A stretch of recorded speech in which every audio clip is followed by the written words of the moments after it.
사랑하고 존경하는 성도 여러분, 그리고 에베네셀 찬양대 대원 여러분, 하나님의 축복이 넘치시기를 주님의 이름으로 축원합니다. 오늘 우리가 묵상할 사도행전은 예수님의 복음서에 이어지는 내용입니다. 예수님께서 부활하시고 승천하신 후에 있었던 성령 강림과 교회의 태동을 기록하고 있습니다. 그리고 복음 전파로 인하여 교회가 급속히 확산되는 역동적인 과정을 기록하고 있습니다. 사도행전은 누가에 의하여 쓰여진 것으로 누가 복음의 연작이자 속편이라고 할 수 있습니다. 이러한 말씀을 통하여 우리가 생각해 볼 수 있는 첫 번째 말씀은 예수님의 사역은 지금도 계속되고 있다라는 사실입니다. 오늘 본문 1절, 2절 말씀을 보면 사도행전 전체에 책 머리글이 담겨져 있습니다. 이 말씀에서 누가는 사도행전의 1차의 수신자이자 사도행전의 전편인 누가복음의 1차 수신자이기도 한 데오빌로에게 누가복음의 기록 범위를 간략히 밝히고 있습니다. 누가는 여기서 누가복음에서는 예수님께서 가르침을 시작할 때부터 승천하실 때까지의 사실을 기록하였음을 밝히고 있습니다. 그런데 누가가 사도행전을 시작하면서 여기서 이 사실을 맨 먼저 밝힌 것은 중요한 의미가 담겨져 있다라는 사실입니다. 이것은 예수님의 공생의 사역은, 예수님의 지상 사역은 예수님의 사역의 시작일 뿐이고 예수님의 사역은 지금도 계속되고 있음을 암시하고자 하는 것입니다. 누가는 앞으로 기록할 사도행전의 내용이 예수님의 복음 사역이 멈추지 않고 계속 이어진다라는 것과 또 그분의 그러한 복음 사역이 앞으로도 계속될 것임을 암시하고 있는 것입니다. 실제로 그렇습니다. 예수님의 3년간의 공생의 사역과 고난과 죽으심과 부활과 승천은 예수님의 사역의 시작이었을 뿐입니다. 예수님의 사역은 예수님의 죽음과 부활 승천으로 종결되었던 것이 아니었습니다. 물론 예수님이 이 땅에 오셔서 천국 복음을 전하시고 제자들을 택하시고 십자가에서 대속의 죽음을 치르시고 부활 승천하신 일은 하나님의 놀라운 인류 구속 계획의 성취였습니다. 또 글과 말로 다할 수 없는 풍성한 은혜를 베푸신 일입니다. 그래서 요한복음 21장 25절에 사도 요한은 이렇게 증거하고 있습니다. 예수께서 행하신 일이 이 외에도 많으니 만일 낱낱이 기록된다면 이 세상이라도 이 기록된 책을 두기에 부족할 줄 아노라. 예수님께서 행하신 일들을 기록한다면 책을 두기에 부족하다라는 증언입니다. 하지만 그와 같은 주님의 3년간의 공생의 사역은 교회를 통하여 온 백성을 구원하시려는 구원 섭리의 기본이요 시작일 뿐입니다. 우리 예수님의 사역은 오늘도 계속되고 있습니다. 성도 여러분 믿으십니까? 사람들 중에는 예수님의 사역이 복음서에 기록된 내용만으로 끝난 것이라고 생각하는 분들이 있습니다. 부활하시고 승천하심으로 예수님의 모든 사역이 마쳐진 것으로 여기는 것입니다. 그러나 복음서에 기록된 예수님의 공생의 사역은 예수님이 앞으로 행하실 인류의 구원 사역의 시작임을 마음에 담으시기를 바랍니다. 예수님은 승천하셔서 성령님을 대신 보내시어 교회를 설립하시고 교회를 통해 복음이 모든 백성에게 전파되도록 섭리하신다라는 사실입니다. 예수님은 교회를 보호하시고 성장시켜서 사단의 음부의 권세를 없애고 하나님의 통치가 온 세계에 미치도록 일을 행하고 계신다라는 사실입니다. 또 우리 성도들이 머물러야 할 하늘의 초소도 예비하는 일을 하고 계십니다. 그러므로 성도 여러분, 예수님의 사역은 지금 이 순간도 오늘도 내일도 계속되는 영원 무궁한 사역임을 아시기를 주님의 이름으로 축원합니다. 그리고 바로 우리가 교회를 통해 지금도 예수님의 일을 이루어가는 예수님의 손과 발임을 아시기를 바랍니다. 저와 여러분이 교회를 통해서 하나님께서, 우리 주님께서 계속해서 이어가시는 사역을 이어가시는 저와 여러분이 손이 되고 발이 되는 그러한 사역을 감당하고 있다라는 사실입니다. 그래서 주님의 영이신 성령의 권능을 힘입어 우리에게 맡겨진 복음 전파의 사명을 다하시기를 주님의 이름으로 축원합니다. 그러므로 이 땅에서 주님의 나라를 날마다 확장시켜가며 주님의 사역의 궁극적인 목적인 잃어버린 영혼들을 구원하는 일에 귀히 쓰임받는 일꾼들이 되시기를 주님의 이름으로 축원합니다. 두 번째 말씀은 성도의 직분과 사명은 영광스럽고 절대적인 것이다 라는 것입니다. 여러분과 제가 받은 직분과 사명은 영광스러운 것이다 라는 것, 그리고 절대적인 것이다 라는 것입니다. 오늘 본문 2절 말씀을 보면 누가는 예수님께서 승천하시기 전에 택하신 사도들에게 그 사명을 성령으로 명하셨다라고 증언하고 있습니다. 여러분, 본문 2절 말씀을 다시 한번 읽어볼까요? 함께 읽어봅시다. 그가 택하신 사도들에게 성령으로 명하시고 승천하신 날까지의 일을 기록하였노라. 아멘. 그가 택하신 사도들에게 성령으로 명하시고, 마태복음 28장 18절에서 20절 말씀을 보면 예수님께서는 부활하시고 승천하시기 직전에 제자들에게 모든 백성에게 복음을 전파하라는 지상 명령을 주셨습니다. 누가는 이 주님의 명령이 성령으로 명하신 것이라고 증언하고 있는 것입니다. 주님의 복음 전파 명령이 사람의 뜻으로 명하는 것이 아니라 하나님의 절대적인 주권으로 명하시는 것이다 라는 것입니다. 인간적인 사람의 말로 예수님께서 말씀하신 것이 아니라 부활하신 하나님께서, 주님께서 성령의 능력으로, 하나님께서 주신 성령의 능력으로 말씀하신 것이다 라는 것입니다. 예수님은 비록 육신을 입고 이 세상에 오셨지만 늘 성령의 도우심으로 말미암아 행하셨다라는 사실입니다.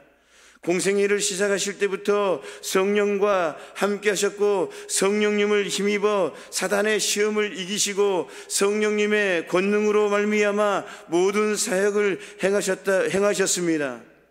또 십자가 순환을 당하시고 장사되신 후에 성령의 능력으로 3일 만에 다시 부활하셨습니다. 예수님과 성령을 따로 떼어놓고 생각할 수가 없는 것입니다. 성령은 하나님의 영이신 줄로 믿습니다. 성령은 삼위일체 하나님의 한 위이십니다. 그러므로 예수님께서 사도들에게 명하신 사명은 단순히 인간인 예수가 명한 것이 아니라, 사람이 명하신 것이 아니라 하나님께서 명하신 영광스럽고 절대적인 명령이라는 사실을 누가는 강조하고 있다라는 사실입니다. 성도 여러분, 그렇다면 성경에 등장한 사도들만이 성령으로 말미암아 사명을 받았겠습니까? 지금의 교회를 통해 직분과 사명을 받은 성도들도, 저와 여러분 한 분 한 분도 성경에 등장한 사도들과 같이 동일하게 성령으로 말미암아 받았다라는 것입니다. 어떤 성도는 목회자의 지목을 받아 직분을 받기도 하고요, 어떤 성도는 성도들의 추천을 받아서 직분을 받기도 했을 것입니다. 또 어떤 성도는 자원하여 직분을 받은 경우도 있을 것입니다. 그러나 어떠한 경로를 통해 맡았든지 직분과 사명을 맡았다면 그 모든 일들은 사람이 아니라 성령의 뜻으로 이루어진 것이다 라는 것입니다. 비록 사람을 통하여 직분과 사명을 받았다 할지라도 그 배후에는 성령의 역사와 성령의 간섭이 있었던 것입니다. 그러므로 성도들이 맡은 직분과 사명은 자신의 마음대로 바꾸거나 그만둘 수 없는 절대적인 것입니다. 누구도 하나님의 명령을 임의로 거절할 수가 없는 것입니다. 그러므로 초대교회 사도들은 순교 당하는 순간까지도 사도의 직분과 복음 전파의 사명에 최선을 다했습니다. 그리고 하나님께 그 직분 주신 것을 늘 감사했다라는 것입니다. 하나님께서 수많은 성도들 중에 자신들을 사도로 택하여 주시고 직분을 주신 것은 다른 성도들보다 더욱 충성스러운 성도로 여겨주시고 인정해 주셨다라는 의미이기 때문입니다.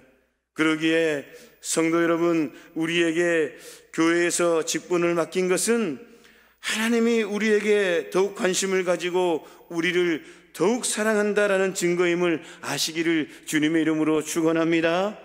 그리고 우리가 맡은 직분과 복음 전파의 사명은 하나님께서 주신 절대적인 사명이다라는 것, 하나님께서 주신 영광된 이름을 가슴에 새기시기를 주님의 이름으로 축원합니다. 그러므로 말미암아 오늘도 더욱 충성스럽게 감당하시기를 주님의 이름으로 축원합니다. 세 번째 말씀은 성도는 자기에게 상처를 주는 사람을 더욱 사랑할 수 있어야 한다라는 것입니다. 여러분 함께 따라해 봅시다. 성도는 자기에게 상처를 주는 사람을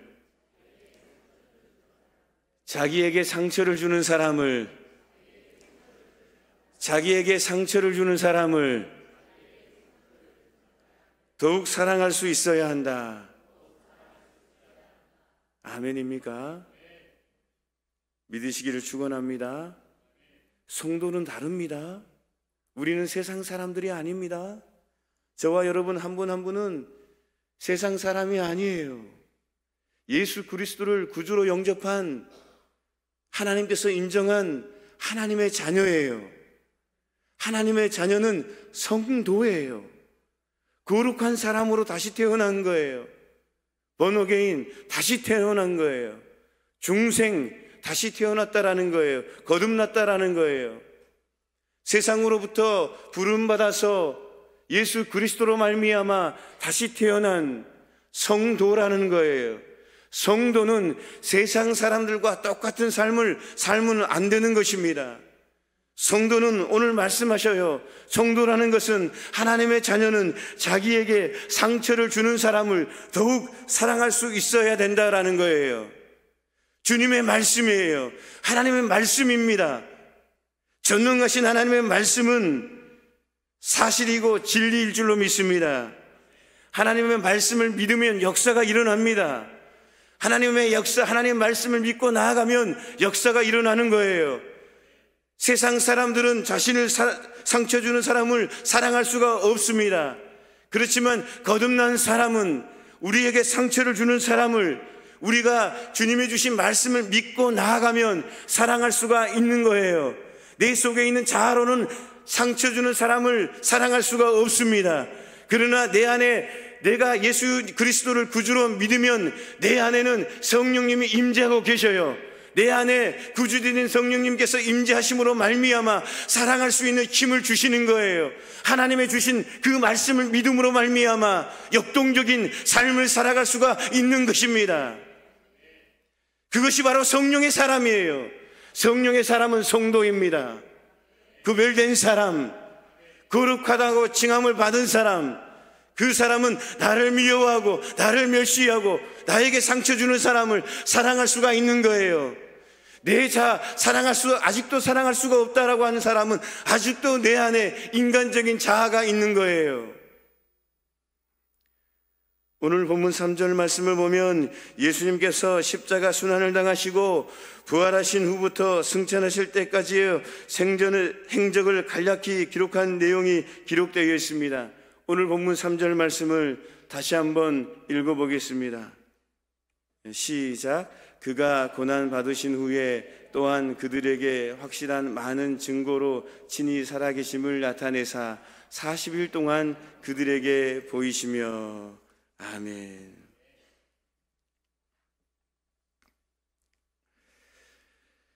예수님은 무덤에서 부활하신 후에 바로 승천하지 않으시고 40일 동안 이 땅에 계셨습니다.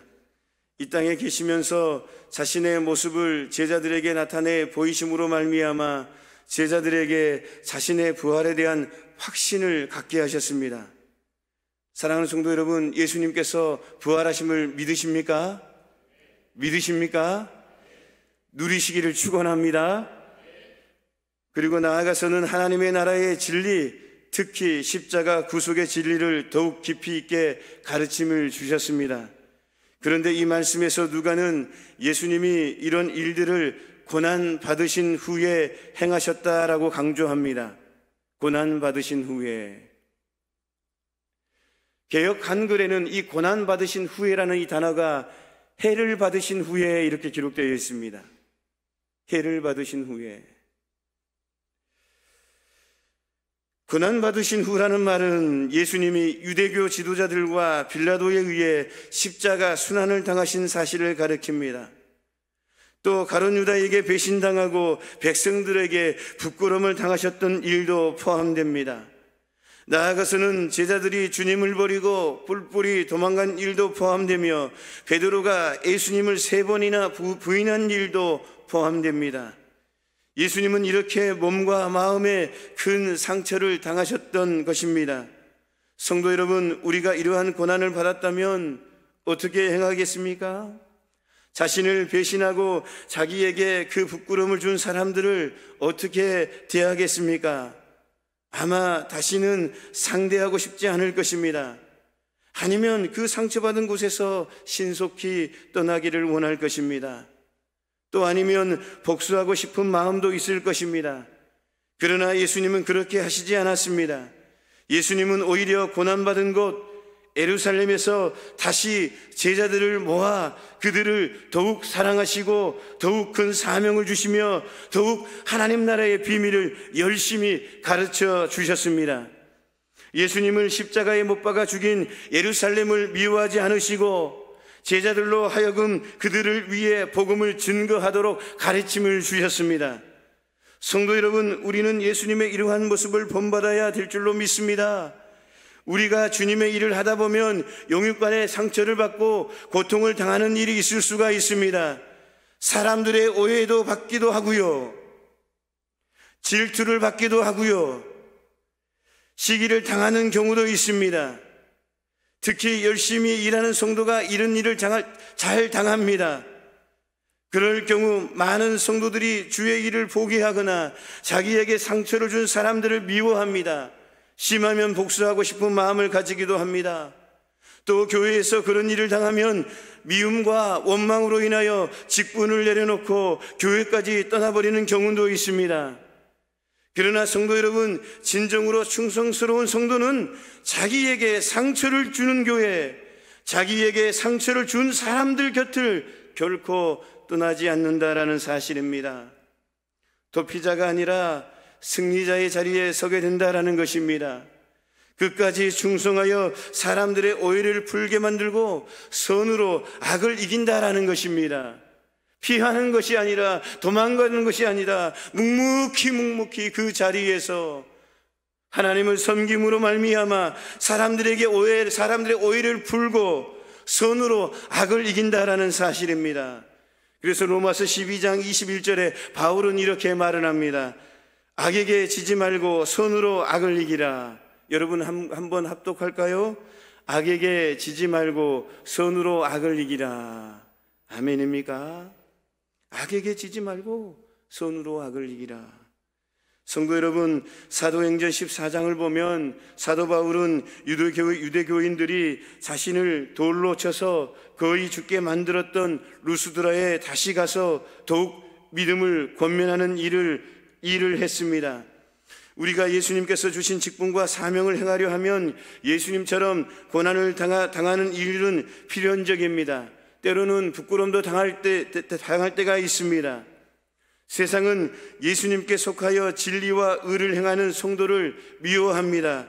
그러므로 성도라는 이유로 세상으로부터 당연히 받게 되는 상처를 받았다고 직분을 포기하거나 같이 상처 주는 일을 행하는 것은 온당치 못하다라는 것입니다. 그것은 사단에게 패배를 당하는 일입니다.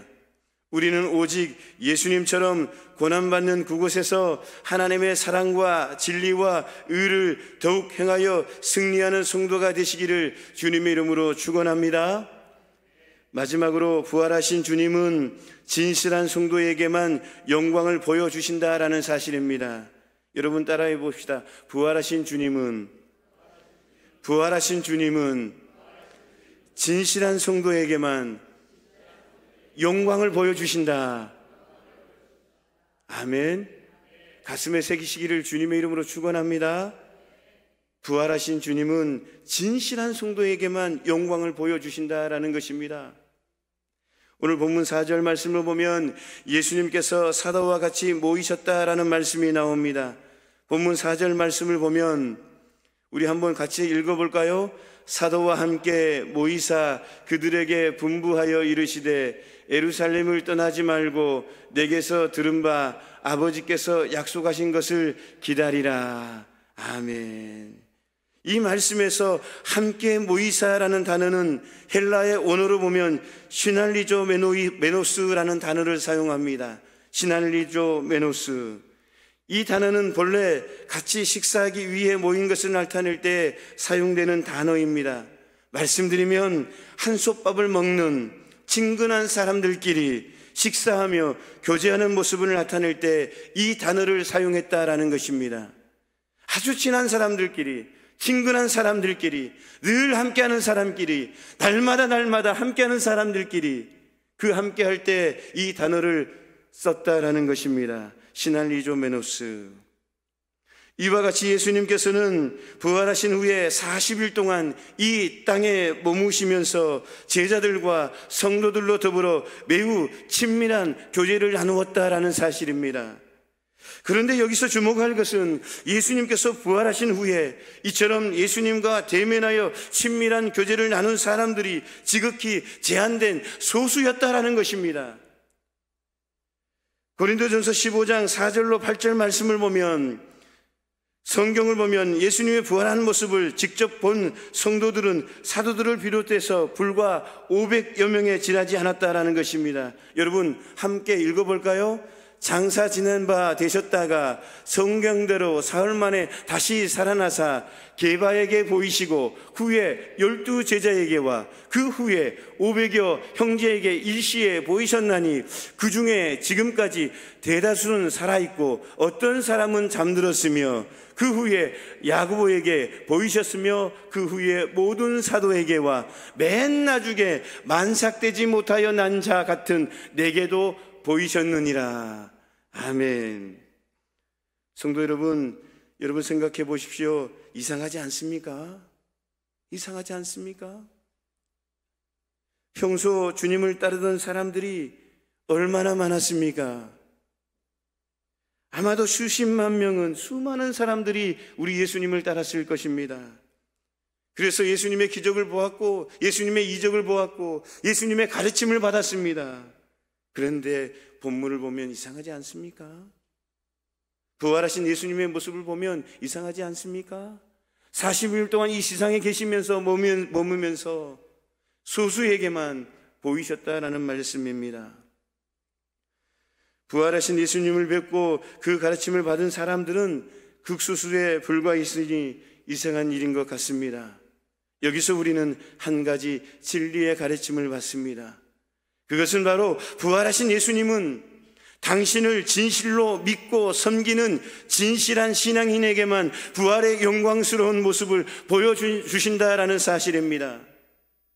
예수님이 고난당하시고 죽음 당하시기 전에는 당시 예루살렘의 그 어떤 사람이라도 예수님을 볼 수가 있었습니다. 믿음 없는 이들도 볼 수가 있었습니다. 배신자 가룟 유다도 볼 수가 있었습니다. 타락한 종교 지도자들도 볼 수 있었습니다. 예수님이 인간의 육신을 입고 그들과 대화할 때가 그들에게는 예수님을 뵙고 예수님을 믿을 수 있었던 절호의 기회였습니다. 그러나 대속의 죽음을 당하시고 부활하신 후에는 아무나 예수님을 볼 수가 없게 되었습니다.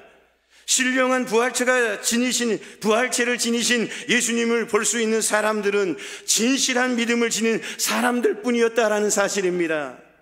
그야말로 예수님과 함께 한솥밥을 먹는 예수님과 영적으로 연합된 성도들에게만, 번너게인 진짜 성도에게만, 진실한 성도에게만 예수님은 그 부활하신 모습을 보여주셨다라는 사실입니다. 탐욕으로 예수님을 따르는 사람들, 예수님을 대적하는 사람들, 예수님을 세속적인 구세주로 추종하는 사람들 눈에는 부활하신, 부활체로 나타나신 부활하신 예수님이 보이지 않았다라는 사실입니다. 이제 그들이 부활하신 예수님을 볼 유일한 때는 예수님이 산자와 죽은 자를 심판하시는 종말 때, 종말의 영원한 심판 때에 그때만 볼 수가 있다라는 사실입니다. 그렇다면 성도 여러분, 우리는 어떻습니까? 저와 여러분은 어떻습니까? 우리는 믿음으로 말미암아 부활하신 예수님을 늘 만나며 살아갑니까?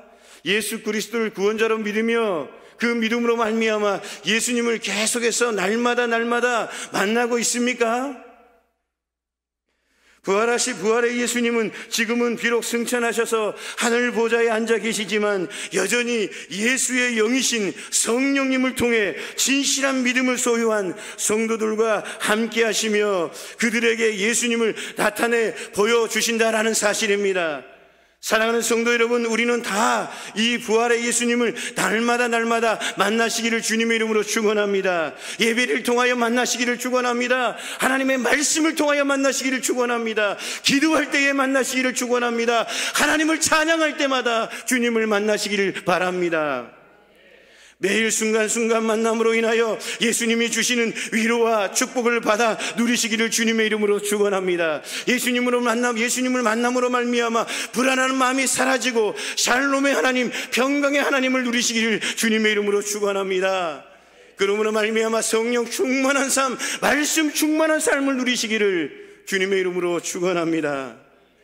그리하여 우리의 인생에 기쁨이 넘치는 삶을 살아가는, 우리의 가정이 날마다 서로 다투고 미워하고 싸우는 그런 가정이 아니라 예수님이 살아 숨쉬는 가정, 성령이 충만한 가정, 예수님을 늘 만나는 가정, 만날 때마다 서로 위로하고 만날 때마다 주님의 사랑으로 격려하고 실수가 있을 때마다 안아주고 품어주고 잘한다 칭찬하면서 기쁨이 넘치는 가정, 찬양이 흘러넘치는 가정, 그런 가정을 누리시기를 주님의 이름으로 축원합니다. 작은 에덴 동산을 누리시기를 주님의 이름으로 축원합니다. 말씀을 마무리합니다. 예수님의 사역은 지금도 계속되고 있습니다. 두 번째는 성도의 직분과 사명은 영광스럽고 절대적인 것이다라는 것.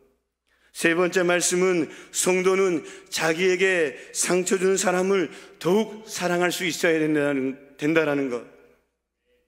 그리고 마지막으로 부활하신 주님은 진실한 성도에게만 영광을 보여주신다라는 것. 이 사실을 가슴에 새기시면서 한 주간도 주님이 베풀어 주신 기쁨과 은혜와 사랑을 누리시기를 주님의 이름으로 축원합니다. 하나님 아버지, 오늘 말씀하십니다. 예수님의 사역은 지금도 계속 되고 있다라는 것, 그 가운데에 성도의 직분과 사명은 영광스럽고 절대적이라는 것, 성도는 자기에게 상처를 주는 사람을 더욱 사랑할 수 있어야 된다라는 것, 그리고 부활하신 주님은 진실한 성도에게만 영광을 보여주신다라는 것, 이 말씀을 가슴에 새겨봅니다. 아버지 하나님, 한 주간도 이 말씀을 가슴에 새기며 승리의 삶을 살아가는 우리의 모습이 되게 하여 주옵소서. 예수님의 이름으로 기도하옵나이다. 아멘.